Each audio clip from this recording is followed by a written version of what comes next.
आपने रिसेंटली ये वीडियो देखा होगा। ऐसे न जाने कितने वीडियो हैं जहां बिहार और बिहारी लोगों के लिए सम्मानजनक शब्द इस्तेमाल नहीं किए जाते। बिहार जो कभी प्राचीन भारत की सांस्कृतिक और बौद्धिक राजधानी था, आज भारत के सबसे पिछड़े राज्यों में से एक माना जाता है। चाणक्य, आर्यभट्ट, गुरु गोविंद सिंह और डॉक्टर राजेंद्र प्रसाद जैसे महान व्यक्तित्व बिहारी ही थे, लेकिन आज बिहारी शब्द एक गाली की तरह इस्तेमाल होता है। नालंदा, विक्रमशिला जैसे विश्वविद्यालयों के कारण बिहार कभी ज्ञान, कभी शक्ति, कभी समृद्धि का केंद्र था, लेकिन आज ये गरीबी, बेरोजगारी और पिछड़ेपन के लिए चर्चा में रहता है। जहां सम्राट अशोक का साम्राज्य फला फूला और जहां से गौतम बुद्ध ने पूरी दुनिया को शांति और करुणा का संदेश दिया, आज अपने निवासियों के खराब सिविक सेंस के लिए बदनाम हो रहा है। एक समय में सबसे टैलेंटेड विद्यार्थियों को देने वाला बिहार आज मजदूर बनाने की फैक्ट्री बन गया है। सवाल है क्यों? इतिहास ने ऐसे क्या जख्म दिए बिहार को जिससे आज भी इसका सीना दुखता है? ऐसा क्या हुआ बिहार में कि यह समृद्ध से शोषित राज्य बन गया? प्राचीन काल में दुनिया भर को आधुनिकता का पाठ पढ़ाने वाला आज इतना कैसे पिछड़ गया? देश में सबसे ज्यादा आईएएस आईपीएस देने वाले बिहार को क्यों आज मजदूरों की फैक्ट्री कहा जाता है? कौन है इसका जिम्मेदार? क्या बिहार पिछड़ा है या इसे पिछड़ा बनाया गया है? दोस्तों, यह वीडियो उन सभी के लिए है जो बिहार और बिहारियों को भला बुरा कहते हैं, ये जाने बिना कि बिहार क्या था और बिहार क्या बन सकता है। स्वागत है आपका द फोर्थ डायमेंशन में। मेरा नाम है अमृत।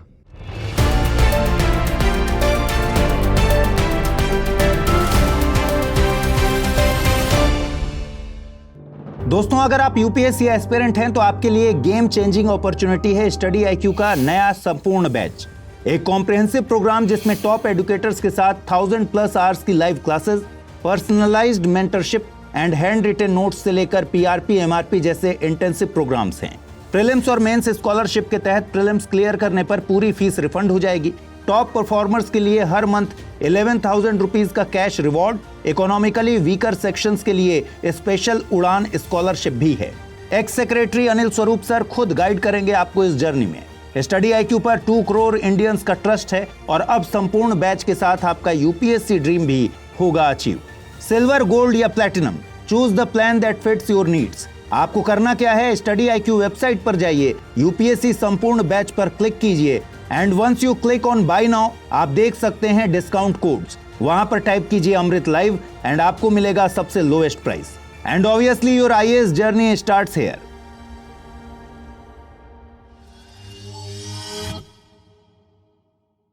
क्या आपको पता है कि बिहार में ही था दुनिया का पहला लोकतांत्रिक गणराज्य जहां लोगों द्वारा चुने गए प्रतिनिधि शासन करते थे?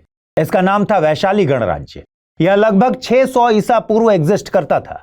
सोचिए, 600 ईसा पूर्व बिहार के लोगों की सोच कितनी मॉडर्न थी कि उस समय शासन करने का लोकतांत्रिक तरीका ढूंढ निकाला जब पूरी दुनिया में राजा बर्बरतापूर्ण राज किया करते थे। आज क्या हो गया बिहार के लोगों को कि जाति की राजनीति से ऊपर उठना ही नहीं चाहते। दुनिया के लिए विमेन एम्पावरमेंट एक कंटेम्पररी मॉडर्न कॉन्सेप्ट होगा, लेकिन बिहार के लिए यह नहीं था। क्यों? क्योंकि वैशाली में ही आम्रपाली जैसी विदुषी महिला भी हुई थी जिन्होंने समाज को नया दृष्टिकोण दिया। लेकिन आज बिहार में महिलाओं की स्थिति बद से बदतर है। बिहार में ही था उस समय का भारत का सबसे शक्तिशाली साम्राज्य और यह था मगध साम्राज्य। हम बात कर रहे हैं लगभग 600 से 300 ईसा पूर्व की, जब मगध का डंका पूरे आर्यावर्त में बजता था। यह वही मगध था जहां बिंबिसार, अजातशत्रु जैसे शासकों ने शासन किया।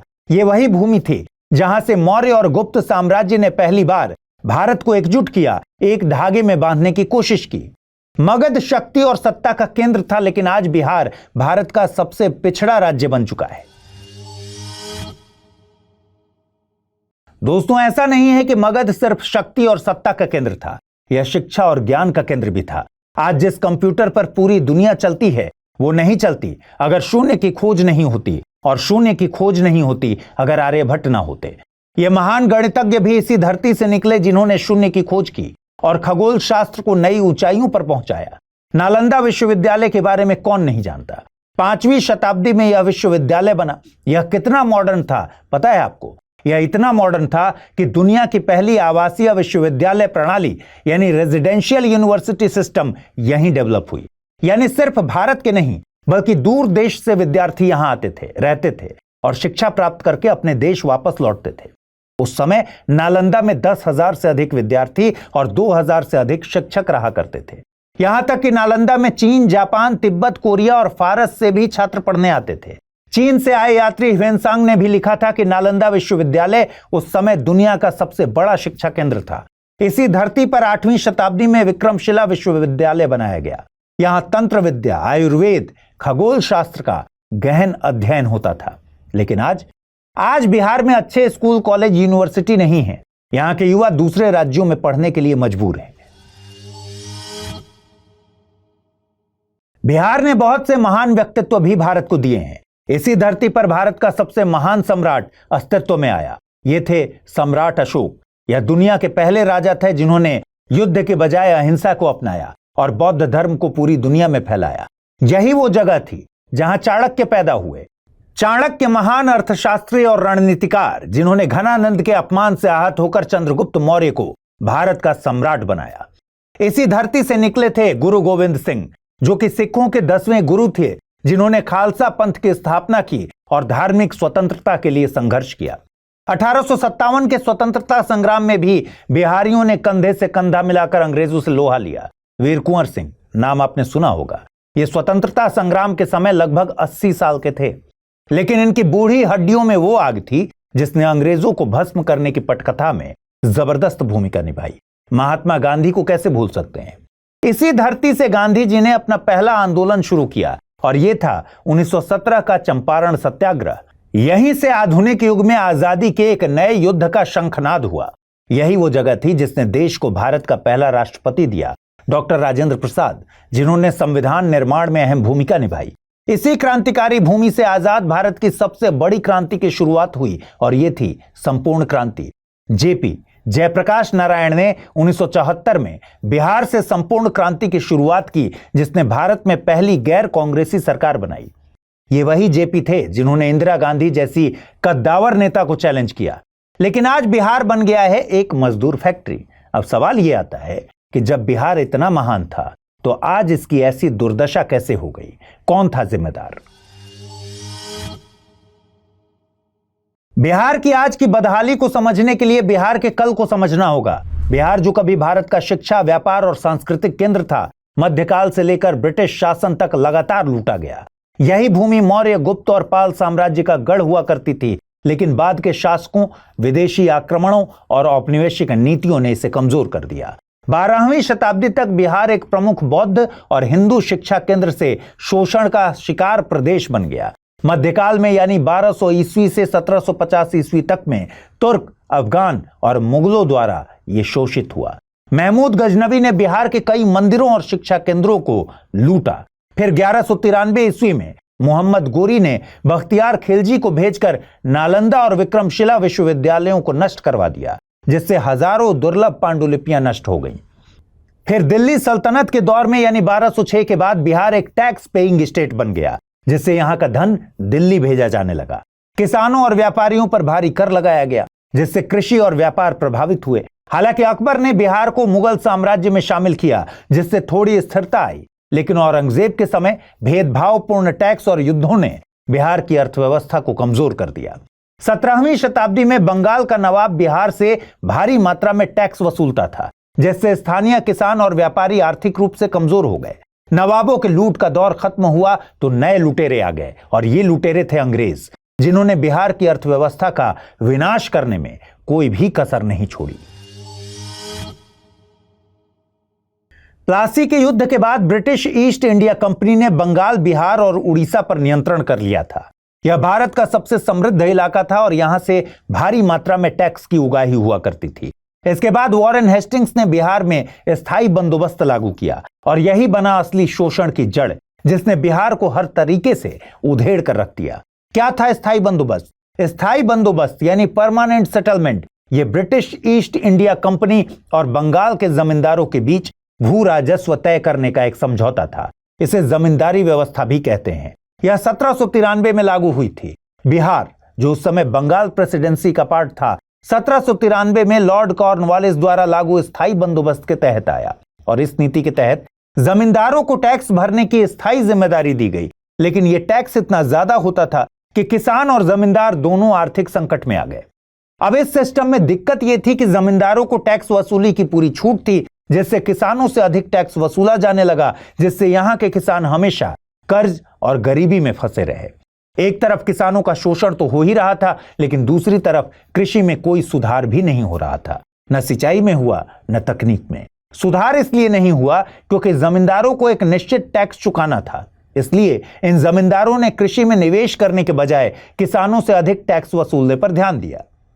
यह नीति इतनी खराब थी कि इसने लाखों जिंदगियां बर्बाद कर दी और आने वाली उनकी पीढ़ियां भी बर्बाद कर दी।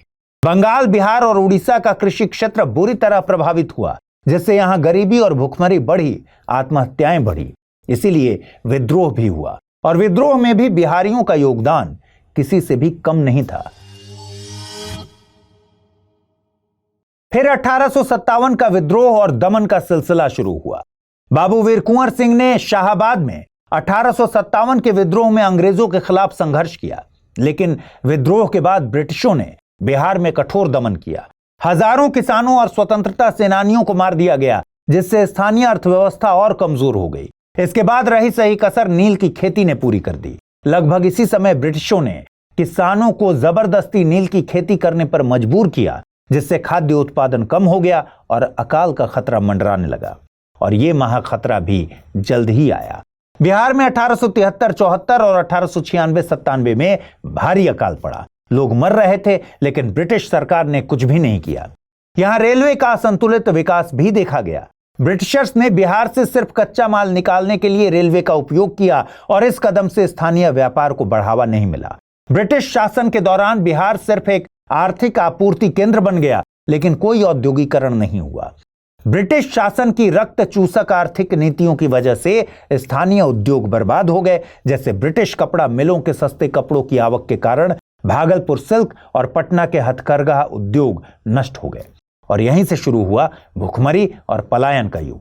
और इस युग ने 19वीं शताब्दी के अंत तक लाखों बिहारी मजदूरों को मॉरिशस, ट्रिनिडैड, फिजी और दक्षिण अफ्रीका में गिरमिटिया मजदूर बना दिया।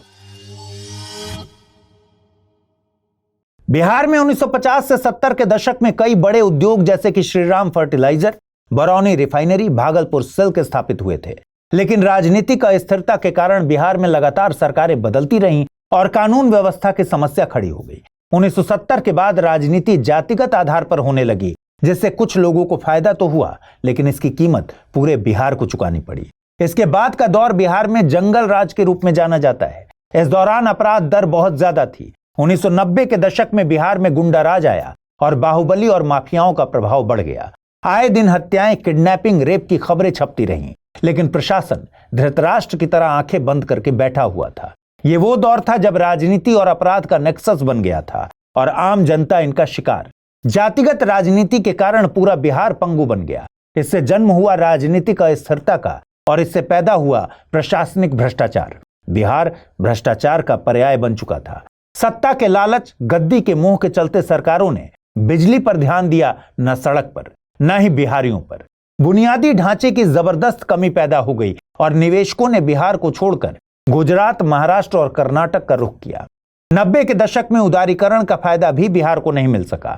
इन सब कारणों से 1990 के बाद अधिकांश उद्योग बंद हो गए या दूसरे राज्यों में चले गए। 2005 के बाद कुछ प्रशासनिक सुधार देखे गए, लेकिन औद्योगिक विकास नहीं हो सका।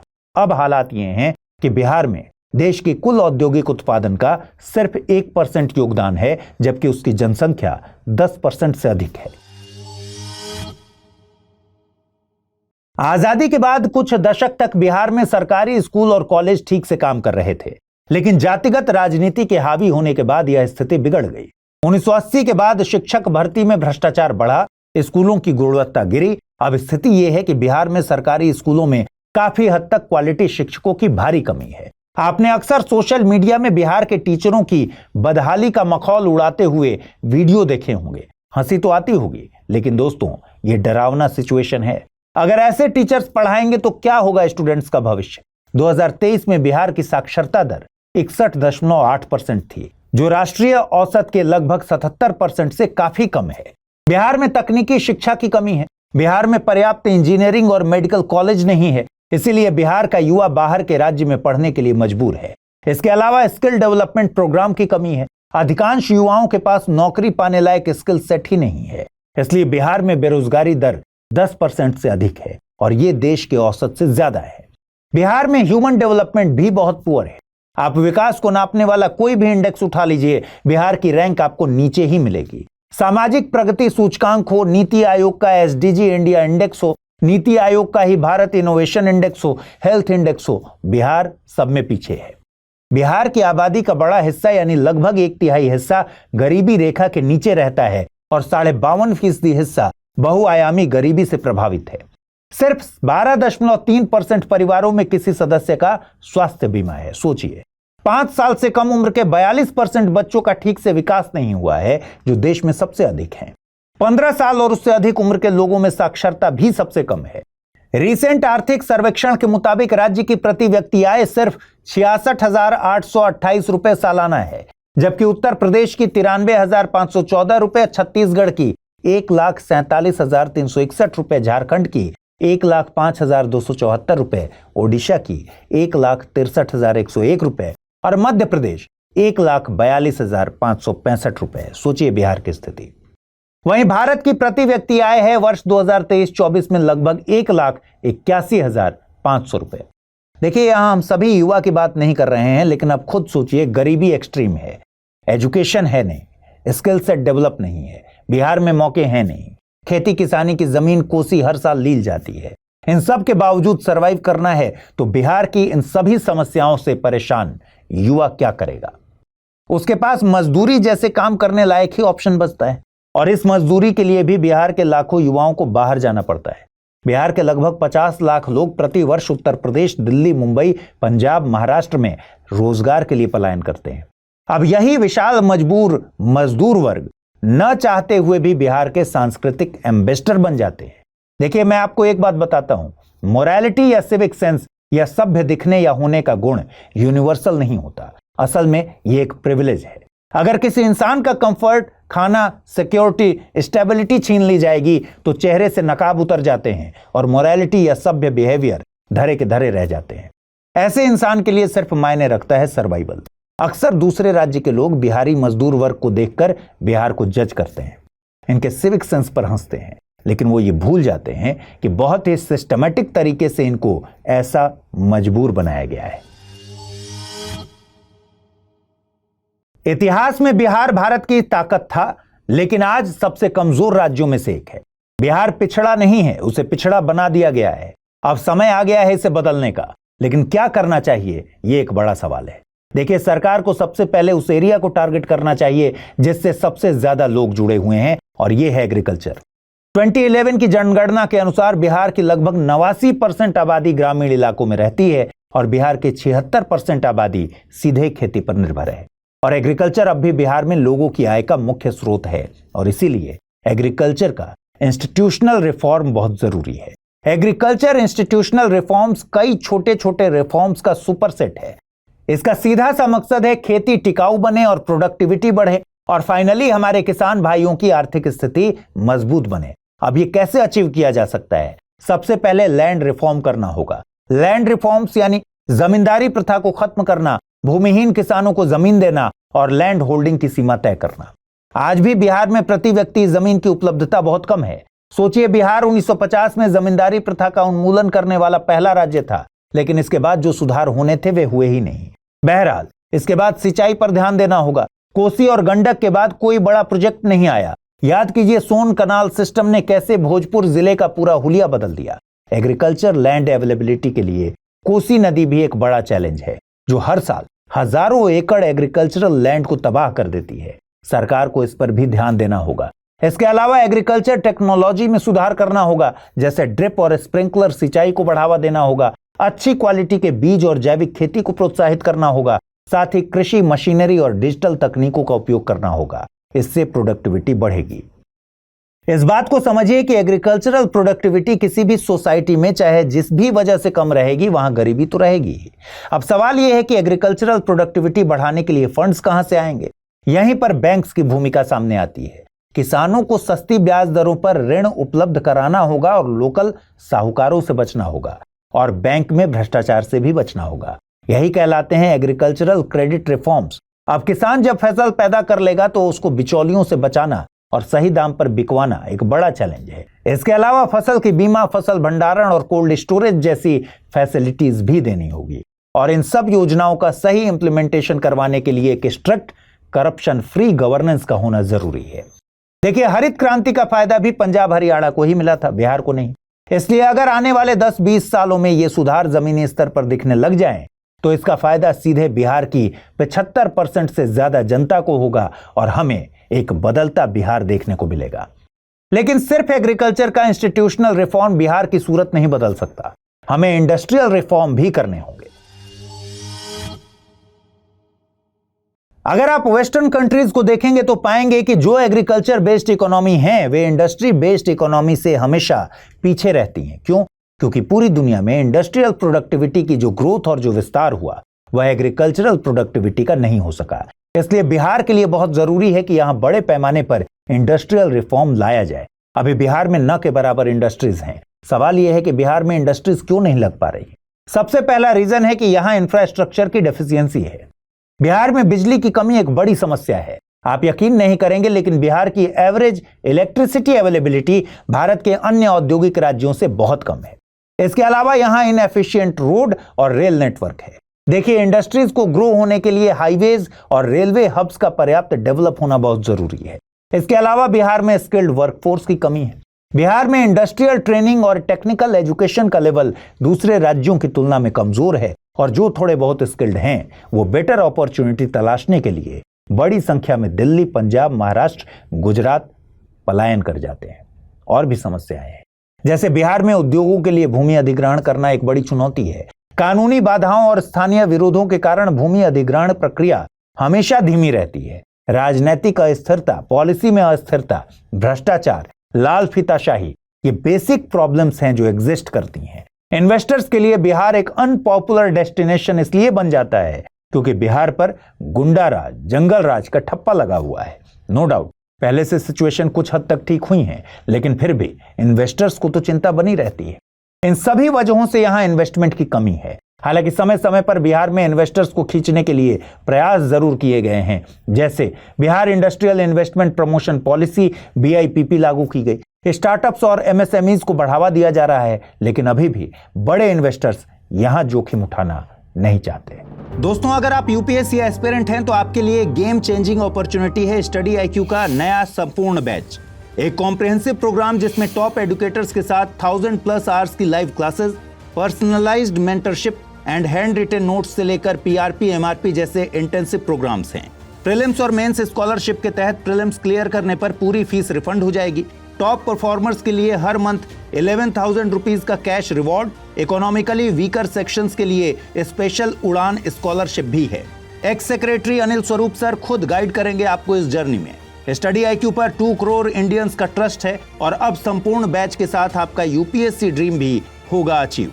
सिल्वर, गोल्ड या platinum, choose the plan that fits your needs. आपको करना क्या है, स्टडी IQ वेबसाइट पर जाइए, UPSC संपूर्ण बैच पर क्लिक कीजिए and once you click on buy now आप देख सकते हैं डिस्काउंट कोड्स। वहां पर टाइप कीजिए अमृत लाइव एंड आपको मिलेगा सबसे lowest price. And obviously your IAS journey starts here.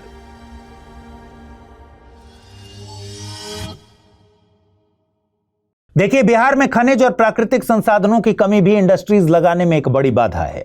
Bihar का विभाजन होने के बाद से कोयला, लौह अयस्क और अन्य खनिज क्षेत्र झारखंड चले गए, जिससे बिहार की इकोनॉमी को नो डाउट नुकसान हुआ। अब जबरन खनिज तो पैदा किया नहीं जा सकता, इसलिए बेहतर है कि नॉन मिनरल बेस्ड इंडस्ट्रीज की तरफ फोकस करें।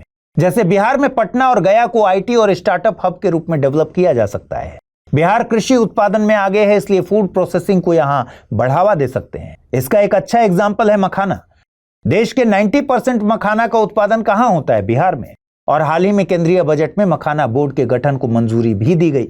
इसमें छोटे छोटे किसान अब आधुनिक मशीनों का प्रयोग कर सकेंगे, साथ ही किसानों को मखाने का उचित दाम भी मिलेगा। सरकार के इस प्रयास से न सिर्फ किसान बल्कि मखाना प्रोसेसिंग कंपनीज को भी और बिहार को भी फायदा मिलेगा। ये फ्यूचर में एक $multi-billion इंडस्ट्री बन सकती है। इसके अलावा बिहार को टूरिज्म सेक्टर में काम करना होगा। ऐसे ही पिछले दशक में कुछ अनोखा इनोवेशन भारत के एक राज्य ने किया था। ये ऐड याद है आपको? MP अजब है, सबसे गजब है। मध्य प्रदेश ने पिछले कुछ सालों में अग्रेसिव मार्केटिंग स्ट्रेटजी से टूरिज्म सेक्टर में बहुत कमाल की ग्रोथ हासिल की है। ऐसा ही गुजरात ने किया। बिहार में भी बोध गया है, नालंदा है, वैशाली है, राजगीर, अमेजिंग हिस्टोरिकल प्लेसेस हैं। बिहार में एक बड़ी टूरिज्म बेस्ड इंडस्ट्री डेवलप करने का बड़ा पोटेंशियल है। इसके अलावा बिहार को एक मैन्युफैक्चरिंग और टेक्सटाइल हब में बदला जा सकता है।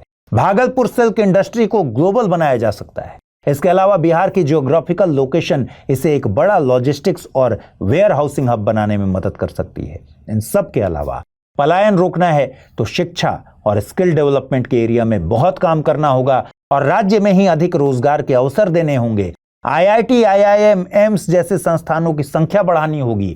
युवाओं को डिजिटल और तकनीकी प्रशिक्षण देना होगा।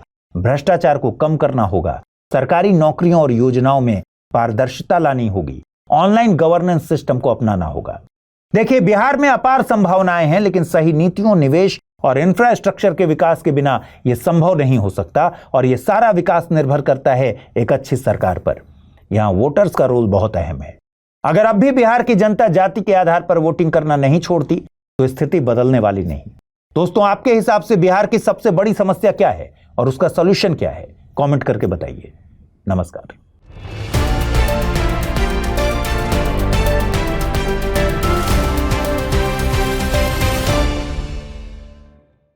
हिंदी में यूपीएससी की तैयारी से संबंधित प्रोग्राम्स को देखने के लिए सब्सक्राइब करें स्टडी IQ IAS हिंदी।